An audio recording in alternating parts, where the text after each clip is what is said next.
Hello out there to all our followers, and welcome to the second podcast edition of the Inconvenient Intelligence, where we talk about the uncomfortable issues of today. Before we start and I introduce our esteemed guest, I'd like to first thank our sponsors, Mercyhurst University, the Office of Strategic Initiatives, the Communications Department, and the School of Intelligence Studies, Computing, and Global Politics. I'm happy today to be sitting here with you on a topic that probably is going to be new to some of you, and we have an expert here, subject matter expert on the subject. I won't steal the thunder, but Mr. Ted Stanich, he is the Executive Director for the Intel Studies Department, and if you haven't had a chance to meet him yet, if you make your way up to Mercyhurst University as an alum or you're currently on campus, please feel free to stop by. He's in the CAE. Ted, do you want to introduce yourself and introduce the topic we're going to be doing today? Sure. Thank you, Brian. I appreciate the introduction. We're going to talk about critical infrastructure and critical infrastructure protection today. Prior to my arriving at Mercyhurst, I spent over 30 years in the federal government, all working for the United States Environmental Protection Agency. I started out as a criminal investigator, special agent, doing environmental crimes investigations and other general crimes under Title 18, things like fraud, bribery, and much of the time it was tied to a critical infrastructure sector entity, some facility out there that was either a victim of a crime or may had some folks that were engaged in some unlawful activity. As I mentioned, I started out that way. I spent about 10 years working the street in various locations, moved about 5 times for the government, and then I ended up moving to Washington, D.C. just prior to 9/11. Once that occurred, I became a responder at the Pentagon, coordinated the response for all of our special agents in EPA to Shanksville, the World Trade Center, and the Pentagon. And that led to the creation of a national team, a national law enforcement team that would respond to events at specifically critical infrastructure and also for weapons of mass destruction, those incidents that would involve chemical, biological, or radiological issues. We supported the FBI and did things within EPA along those lines. After that, I ended up being a member of the National Joint Terrorism Task Force at the FBI, where I worked exclusively on critical infrastructure projects. How do we protect the railways? How do we protect the water and wastewater utilities? How do we protect the electric grid and what those threats might be? In those days, the threats were commonly seen as coming from foreign terrorist organizations. But as time has gone by, it's kind of evolved to the present day. So after working at the FBI, I became the senior law enforcement intelligence advisor for EPA, and we designed a program to start looking at how to protect critical infrastructure specifically. And what we focused on was the water and wastewater sector. That is to this day EPA's lead responsibility, is to provide advice and support for the protection of water and wastewater facilities across the country. So there are quite a few water facilities, over 150,000 of all sizes, from the very smallest utilities to the largest, and 16,500 or so wastewater facilities in the U.S. So it's a daunting task. None of this gets done in a vacuum. You start working with everyone else. So I worked very closely with the Department of Homeland Security, with the FBI, with the intelligence community, specifically agencies like CIA, NSA, et cetera. So we built a whole program on how to protect critical infrastructure. Once I moved on from the criminal program, I ended up working in the administrator's office of EPA. I was the associate administrator for first Homeland Security, then National Security. And I was the senior intelligence coordinator for the agency, so I had that day-to-day interaction with the Office of the Director of National Intelligence, and I was the senior rep to the National Security Council at the White House, all related to mostly critical infrastructure, but any other type of national security issues. So that's how I got involved with this. Along the way, our office and EPA, we continue to work with various task forces, the National Joint Terrorism Task Force, the National Counterintelligence Task Force, and the National Cyber Investigative Joint Task Force. So when we get into the threats that critical infrastructure faces, you'll see how all of that comes to play. Excellent. And so, as you can see, for the topic we're going to discuss today, we have one of the most experienced and someone with the expertise to intelligently talk about the inconvenient intelligence around the threats and vulnerability to key infrastructure, both in what we're doing well, what we're not doing so well, and hopefully some of these topics will apply to your area or your occupation and your area of the intelligence community. So Ted, let's talk about some of those key infrastructure and vulnerabilities. First of all, how would you define critical infrastructure? Critical infrastructure are those entities, those owners and operators of entities that provide our electricity, that provide the items that we need to have a quality of life. It's ironic that at FEMA they call it lifelines. These are things that you need to continue your existence, and that comes about from the experiences with hurricanes and earthquakes, things like that. To say there are certain types of infrastructures you need to get back online as soon as possible in order to make sure that the community remains safe and we're protecting public health. There are national critical functions that are defined under the CISA, or the Cybersecurity and Infrastructure Security Agency. So those definitions are out there to kind of put a hierarchy in place, and there are 16 critical infrastructure sectors in the United States that have been identified as being very important for our. Let's talk about those. Let's talk about those 16, if you don't mind. Let's talk about those key infrastructure sectors, as our listening audience may be aware of some of them, but I'm sure there's going to be some on this list that they're not aware of that fall under that. Sure thing. And these 16 get reviewed every so often. I was a part of the review back in 2024, but right now they stand as the communications sector, critical manufacturing sector, defense industrial base, emergency services, energy sector, financial services, food and agriculture, government facilities, healthcare and public health sector, information technology, nuclear facilities, dam sector, chemical sector, commercial facilities, transportation, and lastly, water and wastewater. All right, let's talk about a couple of those. What about space, the bioeconomy, data centers? These are things that weren't traditionally on the list before, but now I believe are topics of key infrastructure that need to be addressed and brought up to today's standards? That's a great question, Brian, because during the last round of review, there was a lot of talk of, do we want to elevate the bioeconomy? All of the things related to synthetic biology and how biology is used in technology across the board, should that be elevated because it's such a key component of the economy to a critical infrastructure? And the decision was it's still embedded in many, many other locations within that list of 16. Space was the other one.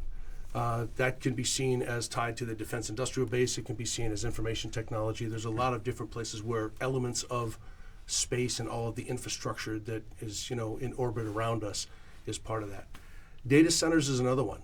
Some folks see that as part of the information technology sector. Others see it as part of the commercial facility sector. It doesn't have an official home of its own right now, but it is definitely something that has got a lot of folks' attention, and it definitely needs to be elevated in its prominence for security measures. So let's talk about some of these security measures. Or that's a long list. We're not going to talk about all 16, but how about we? What would you say would be necessarily the top 5, or what is listed as the top 5, and give us a little background on those top 5 and why those are really top 5 critical infrastructures that we really need to worry about or we need to protect. Sure. One piece that I wanted to mention is that the public perception of these critical infrastructure sectors is that they're kind of taken for granted. We all go and we turn on our tap and we expect the water to be flowing and we expect it to be clean. We flip the switch, we expect our electricity to be there, we expect to go to an ATM and then I'm going to be able to get my cash out, right? I mean, those are things that just everyone expects. Don't mess with my money. That's exactly right. So over the last several years, especially pre-pandemic and post-pandemic, with the rise of cyber attacks, especially in the late teens, the 2015 to the present, we see 5 sectors that really stand out, and that they are the electric grid or energy sector, transportation sector, telecommunications, finance, and of course water. These 5 are seen, and they've been mentioned by everyone from the former director of CISA to other senior officials as being some of the most critical of the sectors because of their interrelationships and their interdependencies.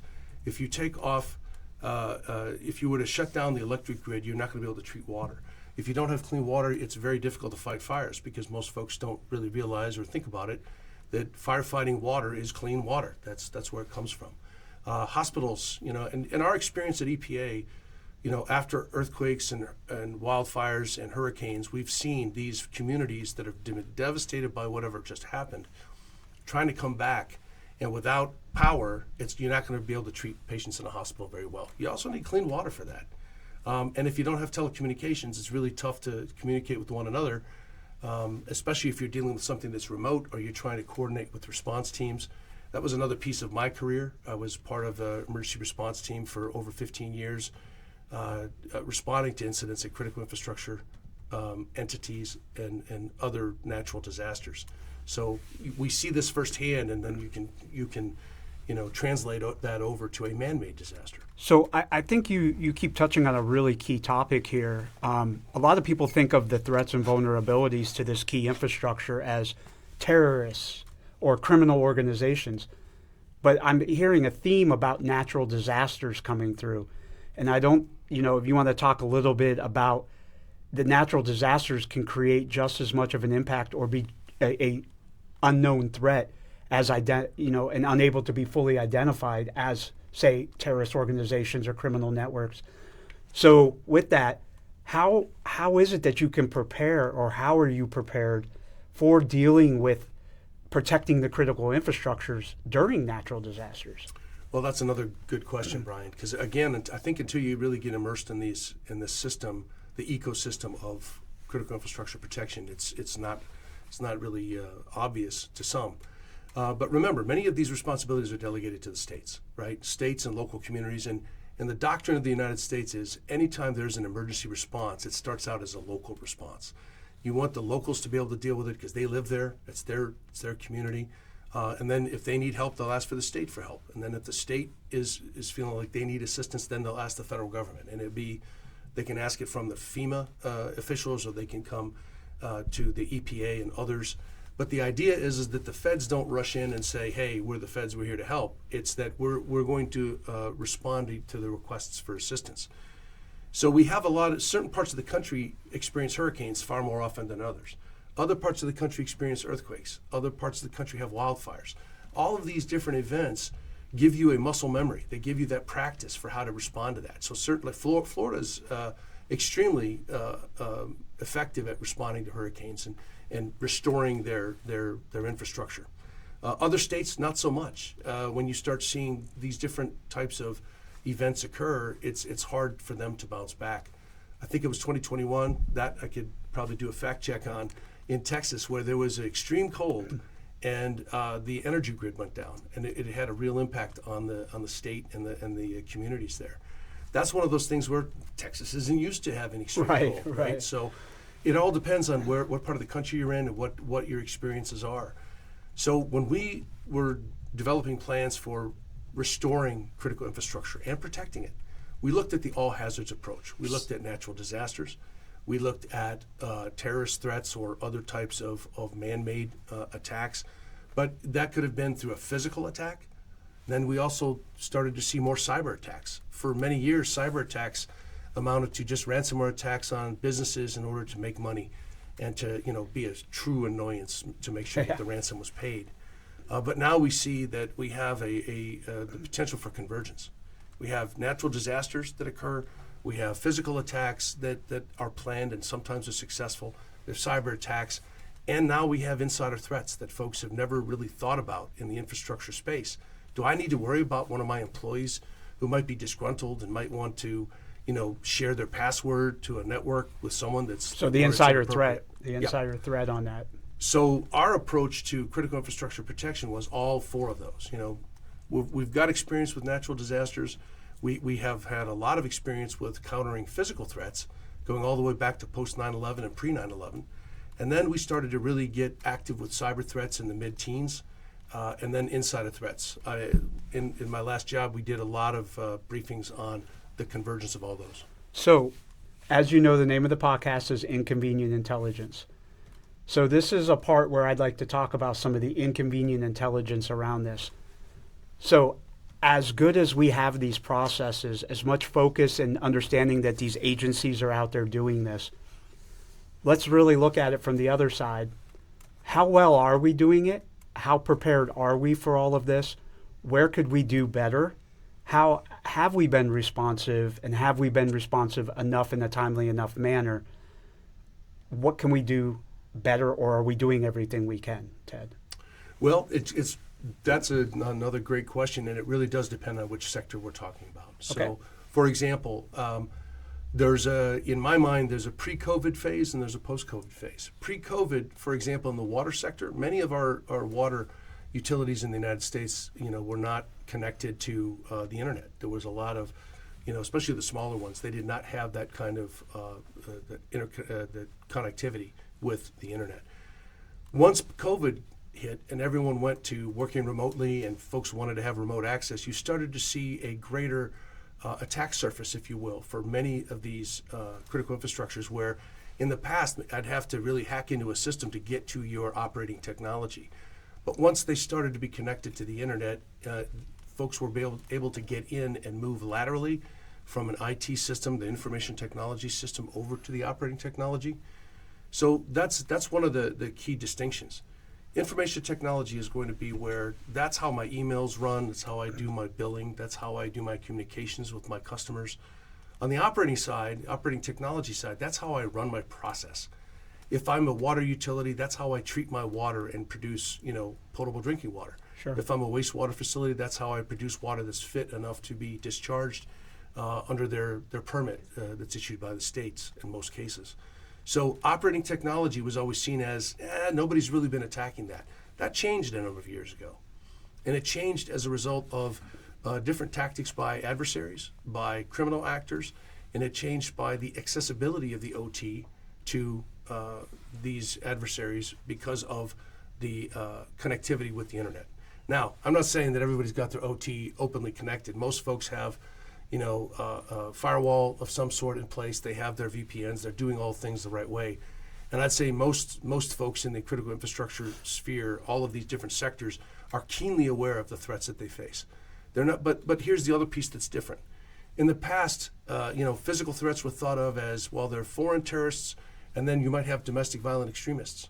We've seen in the last several years that domestic violent extremists are publishing different articles and documents that I won't go into with the specific names here, but they give you a recipe on how to do this. And that's never been there before, I'm not going to say whether they're accurate or not, and I'm kind of glad that, some of this is not as accurate as it could be.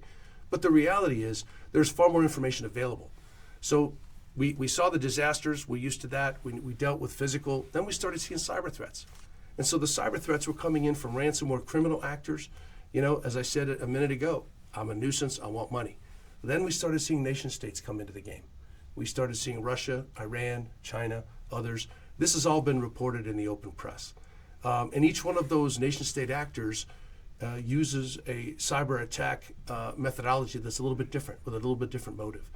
And it depends on whether it's an actual nation state that's doing it, whether a nation state is sponsoring a group doing it, or whether it's a hacktivist group that is trying to take up the mantle and support the cause of these groups.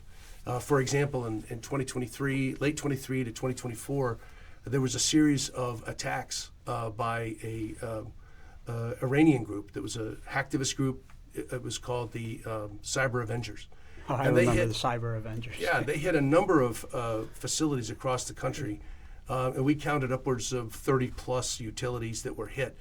That was of interest to the government because obviously, we were concerned anytime anyone hit a water utility especially. But when we started to see the cyber army of Russia reborn, that's CAR. It's a Russian sponsored group. It's a hacktivist group that is or isn't doesn't have connections to the Russian government. That's never been solidified or proven. But the idea there was they were starting to manipulate infrastructure to where, they were showing the capability of doing things with how the water was treated. And that's another step. So at that point, And they didn't even have to physically be there to No. do it. They were able to do this from Russia, hiding out in Siberia somewhere, to be able to access our facilities here because, like you said, the cyber vulnerabilities. And that's the convergence piece, right? So I can, instead of having to come in and breach a fence and get inside a facility, I can do it from a keystroke, from a keyboard. I can get in and do different things. So let's now, talk about that real quick. Sure. Because you've touched on another good subject. I'm sure when you started in this part of the intel community and in the investigative community, it was a lot more. They had, you had more physical obstacles in the way. There was a lot more planning that had to go into it. You had to be on U.S. soil for the most part, or have someone here to be able to conduct these attacks. To even learn how to do it, you really did have to have some type of, insider knowledge on the facility, the blueprints. You had to it was hard to get your hands on some of this stuff. Yes. But now with the open source, that big data environment we work in, would you agree it is a lot more accessible, a lot more easier to get, which increases the pool of threats or of those individuals, and being able to do it from a distance, as you said, the stroke of a keyboard, and being able to get into, getting these threat actors getting access to lone wolf attacks, or getting access to those individuals, getting access to the information they need. And so the federal government, working with in the intel community, working on their classified systems, using their tradecraft, that they've had to learn to transition to being able to use open source intelligence, and being able to operate in the same environment where these threats are being developed. Would you agree to that, or what have you seen in the way of having to transition to open source intelligence? I think that's another great point. To your point, we've seen a transition over time. In the early days, we were focused on foreign terrorist threats, and much of that was classified, any specific data. But what we've with the explosion of and the availability of massive amounts of data, that has allowed for folks to have a lot more access and a lot more visibility. Now, we're not even talking about drone technology, where they can fly over a facility and start to get a sense of what the layout looks like. That's something that folks watch for very closely too, and there are a lot of safeguards in place there. But yeah, the intelligence community, what I've seen since the 9/11 days to the present, is they've really made a concerted effort to understand what it is that these critical infrastructure sectors need by way of intelligence and the information to help them mitigate threats and mitigate attacks and those sorts of things. What my agency did, I served as, we called ourselves a translator. So, in the water and wastewater sector, for example, there are not a lot of security clearances. And in most critical infrastructure sectors, there are security clearances out there in the private sector, but it's not common. 85% of the critical infrastructure in the United States is owned by the private sector. So it's not like these are all government entities. They're private entities. So they're interested in doing what they've got to do, protecting the public and making sure that they're doing things efficiently and effectively. So the answer is not to provide, thousands and thousands of security clearances. That's just not tenable. So the idea there is what's available in open source, and how do we analyze it? Provide the so what factor, right? So we were always arguing, and the IC was great at listening to this, the intel community, and saying, let's make sure that we're putting our top mitigation steps in a box on the side. If I have a cyber advisory and it's 30-some pages long because somebody's got to be a real computer wizard, somebody who is a real cyber expert, that's all well and good. But if I'm also the person that's trying to run a plant, but I don't have a ton of resources, and water and wastewater is another one where you don't have a lot of resources there. It's not like they've got or cyber background and knowledge, technology that's not directly related to that plant. So they're learning. But if we keep it simple and say these are the things that you need to do, that has helped in many sectors across the board. But again, we at EPA, we would track what's going on with water, the intel related to water threats, but also power threats, chemical sector threats. And why chemical? Because chemicals are produced that treat the water. And if something's being done at one type of a manufacturing facility, many times the software and the networks are very similar. So you may have similar vendors and producers. And I want to say thank you to EPA because I like clean water. I like having heat and electricity in my house. And I like not having to live in a chemical environment. So thank you, EPA. Fact Checker Connor here, not with a fact check, but more of a update on our intelligence newsletter. If you'd like to learn more about CPAC, Anchor, or the drone swarm technologies that Brian and Ted were talking about throughout today's episode, then be sure to check out our intelligence newsletter that releases bi-weekly. You'll get summaries and documents on all of the latest intelligence trends and intelligence news, as well as news happening around campus at Mercyhurst. So again, visit our intelligence newsletter, should be in your email Dropbox, and back to the episode.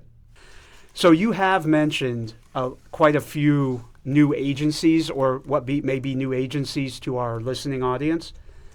I would like you, if you wouldn't mind, maybe talking about a few of those, what they do, where they plan, because I think our younger listening audience is soon going to be looking for jobs, may not be aware they're out there, and this might be a good place for them to look for jobs as well. Sure. Do you mind touching on some of the less known agencies that are out there to us, the lay public, that you may want to educate us on and give our audience the ability to potentially find jobs at?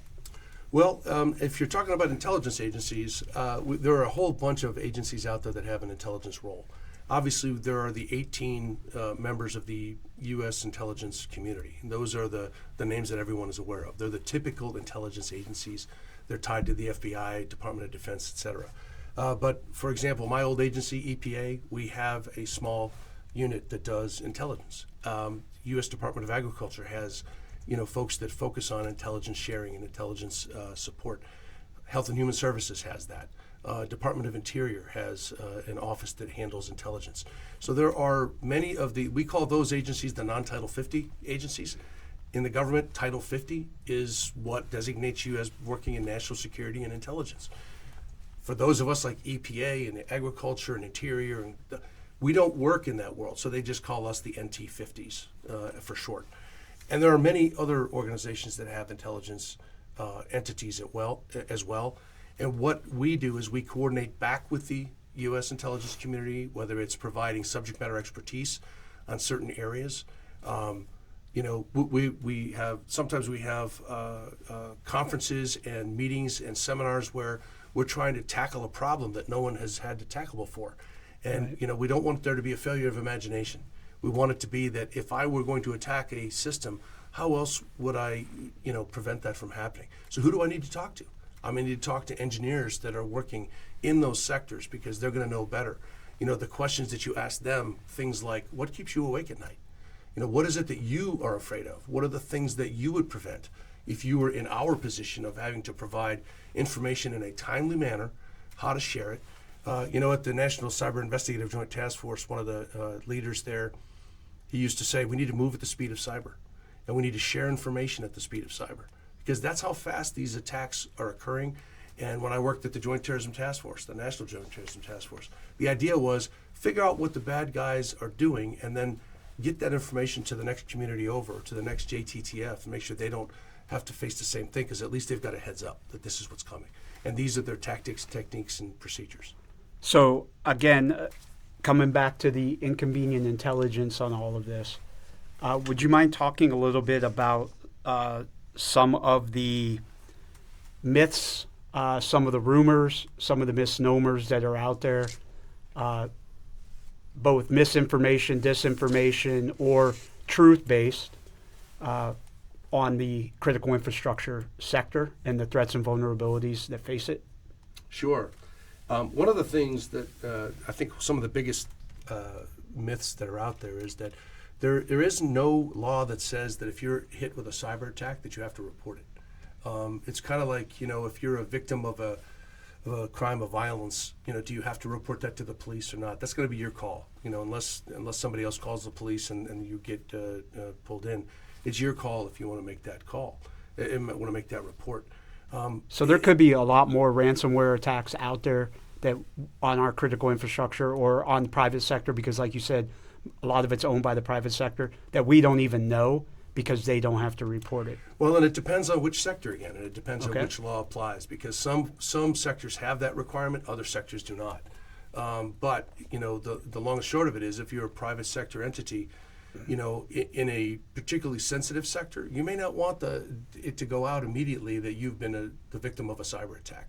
So what you want to do is, many times those folks will hire a private contractor to come in and help them mitigate things.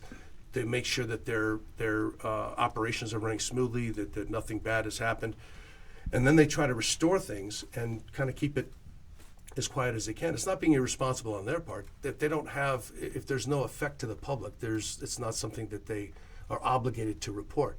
The other thing is implementing cybersecurity mitigation steps, corrective measures. Where is it required that they have to do that? There's been a lot of debate about the different statutes that have been pending in the last administration and this administration over how burdensome and how costly is it to require sectors, owners and operators to do certain things with cybersecurity in particular. You bring up a good point on that, because CMMC certifications under NIST standards is starting to become required in these sectors, and it's catching up.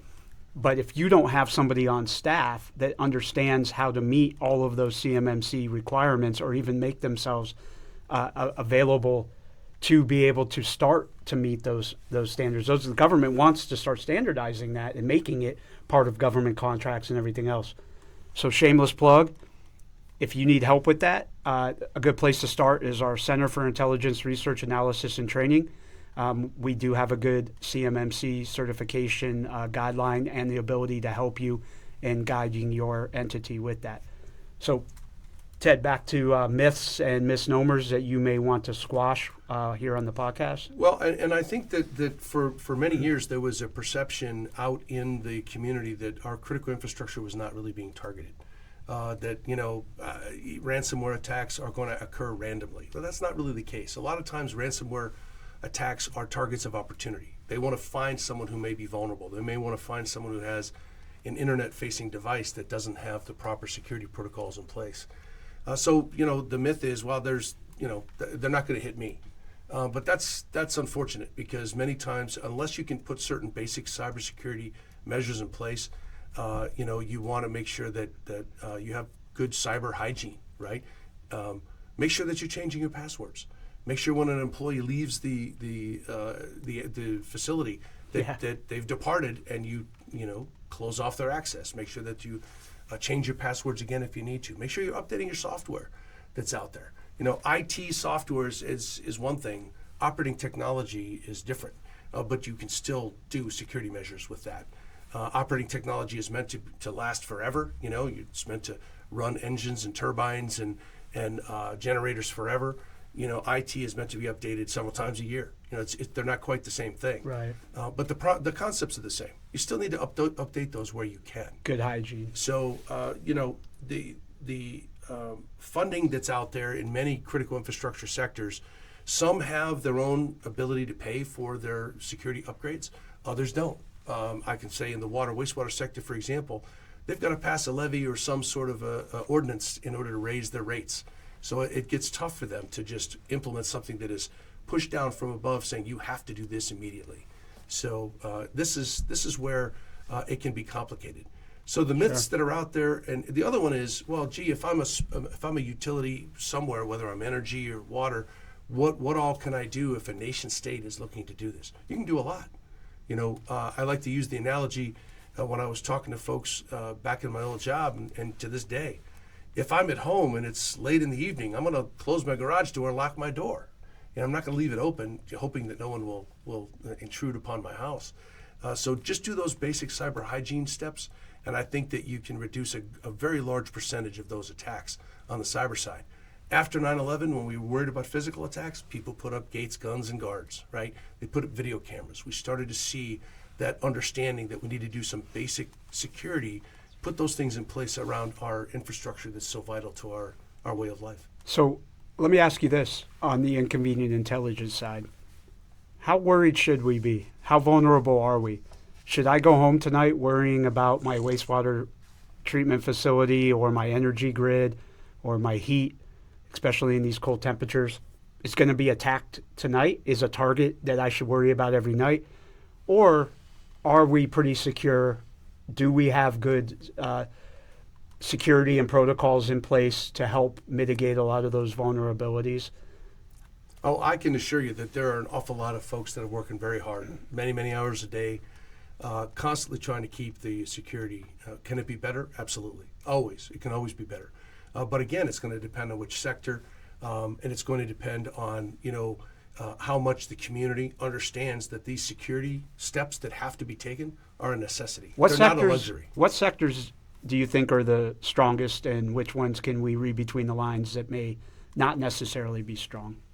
Well, there are some that are very strong, that have a strong financial footing. They have a good foundation, right? The banking industry has taken tremendous steps, right? And they've got a lot to lose, right? The energy sector, there's been a tremendous amount of focus on what if we lose power? Because if we lose power, we can't do a lot of things. Telecommunications, there have been a lot of entities within the telecommunications sector that have been identified as having some vulnerabilities to some of the Chinese cyber actors, whether it be through Salt Typhoon or some of the other typhoon activities that have been reported in the open source. And come on, China, rename stuff. You just keep reusing Typhoon. Give us something new to look for. Yeah, we've got Salt, we've got Volt, we've got a bunch of others. And Volt Typhoon is the one that's been identified as focusing on critical infrastructure, other than telecommunications. So again, there are some that have had a lot of attention paid to them, so there's been a lot of work putting those things in place. Others, have had attention brought to them, but maybe they still don't have the resources. Maybe they still don't have the expertise. So there are some that have a ways to go. And again, the CRAT is here, and it can be an asset to at least help you get started. If you don't know the CRAT, mucrat.com. So there you go, another shameless plug. But I'm backing it all the way. Before we do go, I know we're coming up on the end of the podcast here, and it's been phenomenal, the information you've been giving us from both sides, and the Inconvenient Intelligence as well. I would like to give you the last couple minutes. Is there anything you would like to talk about we didn't cover in the podcast? I'd just like to open it up for you to impart some more of your wisdom on us before we go. I think the one thing that I would really want to emphasize is the importance of information sharing. A lot of times, if you look back at what the intelligence community was built for, what it was all about, the intelligence community had shared with one another, and they shared with decision makers, the senior levels. They shared with the warfighter, the Department of Defense, the law enforcement agencies, et cetera. We're getting better at sharing with the private sector. It's a great point. Many businesses are, instituting their own intelligence units to where they can better understand what's going on. And there have been a lot of efforts to make sure that the intel community that is pulling this together is working with the private sector. But the private sector has their own resources. They have their own private intelligence organizations. They've been pulling things together. There are global security operations centers that are keeping track of things, supply chain threats from cyber actors.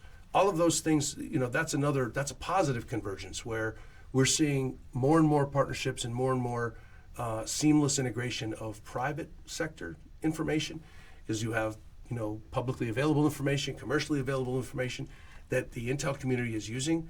The intel community is understanding better how these sectors and these owners and operators in the sectors understand and how to receive it. Because if you think about it, the private sector is not used to receiving the same type of intelligence report that, say, the National Security Council is of the White House, or the president, or the vice president, or secretary of any department that you can name. They're used to, this is what intelligence is for. It's helped to inform my decision making and reduce uncertainty. Well, you're touching on a good point here. A lot of times the private sector and the government sector are apples and oranges. A lot of times they don't work together.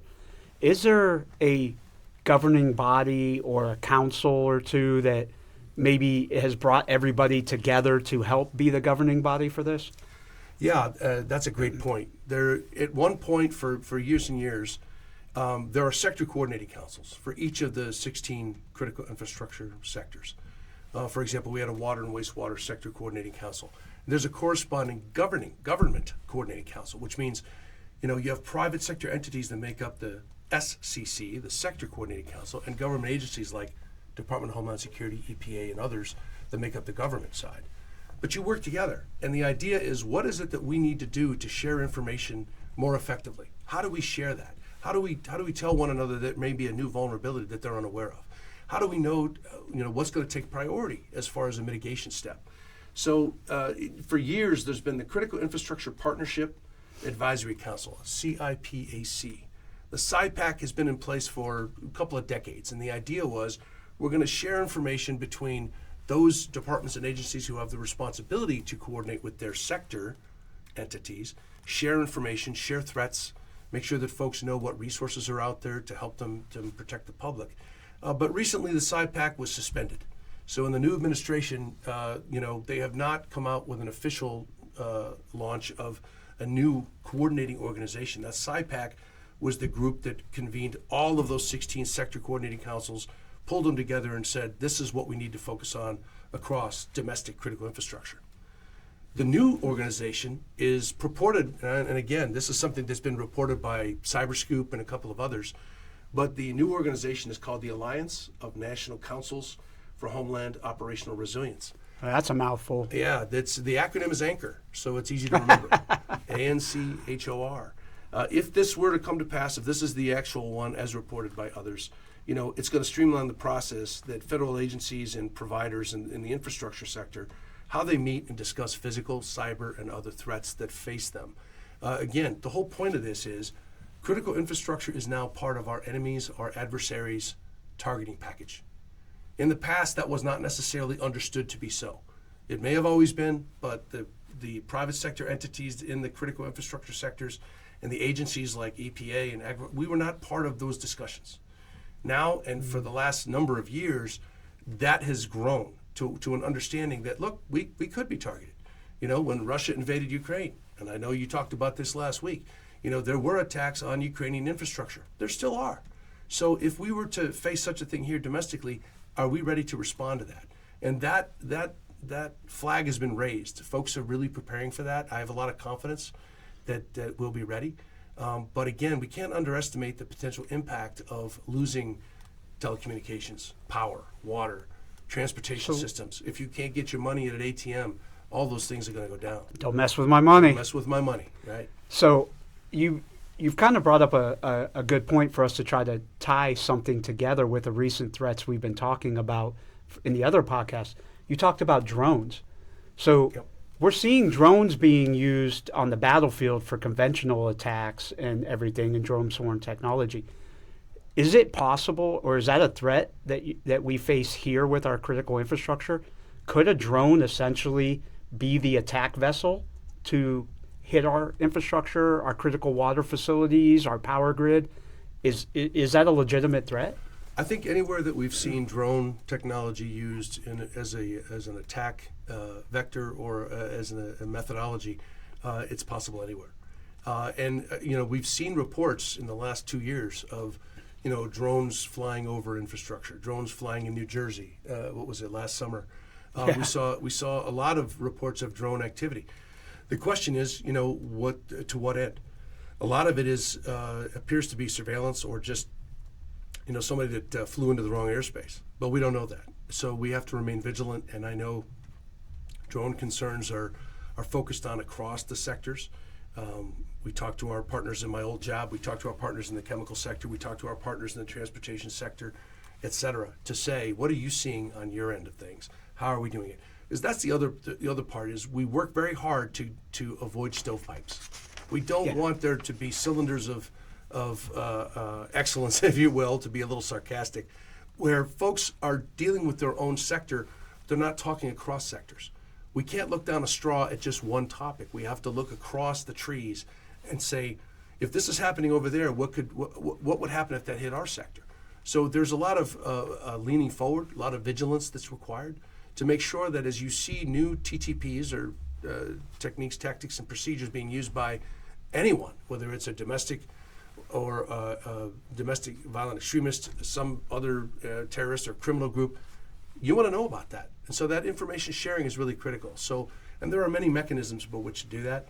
So to wrap up on your previous question about, the few things that are out there, it is really important for the sectors to pay attention and talk to one another, talk to the law enforcement organizations at the FBI and elsewhere, talk to their intelligence community partners that we're all under mandate, all of us, The whole point is protecting human health and the environment. The So- whole point is public safety. So we need to be working together.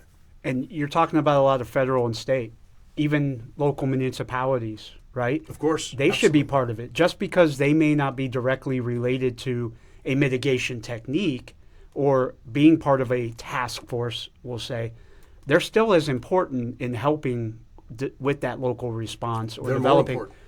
And so I would agree with you. And let's not forget state and federal officials. Look at those local officials as well. They're just as important for you on the ground. Would you agree? Absolutely. And throughout my law enforcement career, I was part of task forces everywhere I went. Most of the country, we had, at one point at EPA, we had over 100 environmental crimes task forces. Those task forces were made up of state, local, and federal law enforcement from various agencies. We're not out there every day. We don't have that many special agents at EPA. We don't have that many special agents, in a lot of different federal agencies. So we rely on our state partners and the locals. They're our eyes and ears. They're the ones that are going to see it before we do. When you look at most of the most recent arrests of the bad guys that are out there, right? It's going to be a local officer who's paying attention. It's going to be a local officer who noticed that, hey, something's wrong with this, and this matches something that I read earlier today. So that's where, vigilance starts at home, and you can't ever underestimate the value of your local and state partners. We never could. We were always too small. So if I do think I see a threat, or I do think I've come across information that may be a threat to our local or to our infrastructure, no matter how small, how big, who should I call? Who should I relay this info to? It's never a bad idea to let your local law enforcement know. And that's just good protocol anytime you see something that's amiss. This is part of that See Something, Say Something campaign. That's very real for critical infrastructure protection. But you're going to see hotlines at the FBI. You're going to see hotlines at the Department of Homeland Security, in CISA, the Cybersecurity and Infrastructure Security Agency. Even EPA has a 1-800 number. So again, if you see something, report it somewhere so that it gets in the system, because that system, it churns all the time, and there's constant efforts to make sure that information is shared as quickly as possible. Because again, I'm gonna keep foot stomping this. The whole point is protecting the public. Right. If we're not doing that, then we're not doing our jobs. And so again, what that means is we have to remain aware, but we have to be talking to one another. And I think that there's a lot of great examples of that. I'm very proud to have served in that role for many, many years. Well, thank you for your service. From here, we're going to keep doing it, right? I mean, that's what we're here for. Yeah. We're training the next generation to do all this. So Ted, to wrap it up, if I want to, you're obviously extremely knowledgeable on this. You've got the years of experience. You've got the credibility. I think our audience would agree from this conversation and this podcast that you know what you're talking about and you've seen a few things. But what if I want to carry on the conversation a little further, or I'm in an entity or an organization, a company, an agency, where I want to seek out some more of your expertise or talk with you about how I can better my sector? How can we get a hold of you? How can someone get a hold of you? Because I know you're currently the executive director for the Intelligence Studies program here at Mercyhurst. How would you like our listeners to get a hold of you if they have any questions or want your help? I can be reached online at my Mercyhurst email address, tstanich@mercyhurst.edu. And then we have an intelligence studies at mercyhurst.edu website, web address as well, so email address. So if anyone has any questions, I'll be happy to help. And if I don't have those answers, I'll be the first to tell you, and we'll find someone who can. Well, Ted, I've got to thank you. This was an amazing podcast for us. A topic that probably a lot of our listeners out there have some knowledge of, but they don't completely understand the big picture and how it all works and the threats that are out there and what we're doing to mitigate those threats and vulnerabilities. So thank you so much for being on our podcast today and for being willing to have our audience reach out to you with any further questions. Well, thank you. I appreciate the opportunity. Again, there are a lot of folks that are out there that do a lot of tremendous work behind the scenes that never get recognized, and that's been ongoing for decades. We all know that.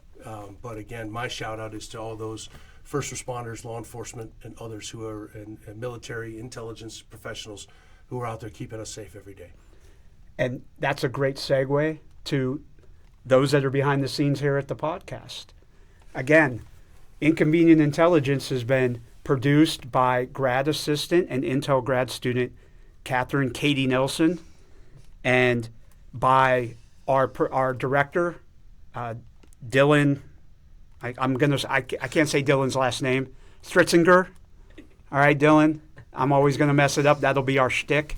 All right, and then of course our fact checker and our intern, Connor Clark, who puts all this together for us, and we'll be doing the fact checking on Ted and I. Mainly Ted. I didn't do a lot of facts this round. And I hope you all enjoyed the podcast.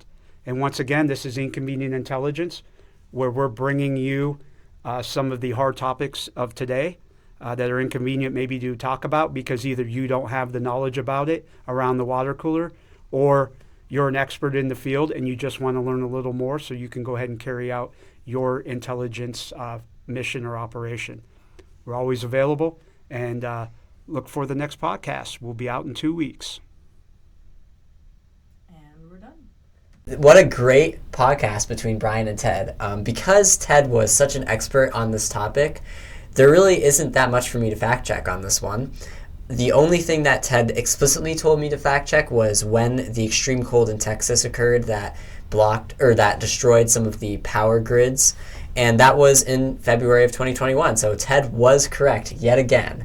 It was a very informative discussion, and it was one with very minimal mistakes. However, we do invite our viewers to comment anything that they may have found mistake-wise or fact-check-wise, or anything that they would want more clarification on, and we will be happy to respond to you. And we invite any discourse that is informative and engaging with other audience members as well as the team here on Inconvenient Intelligence. Thanks again. Be sure to like, comment, subscribe, and share this video to all your friends, family, and fellow intelligence peers. And we can't wait to see you for our next episode.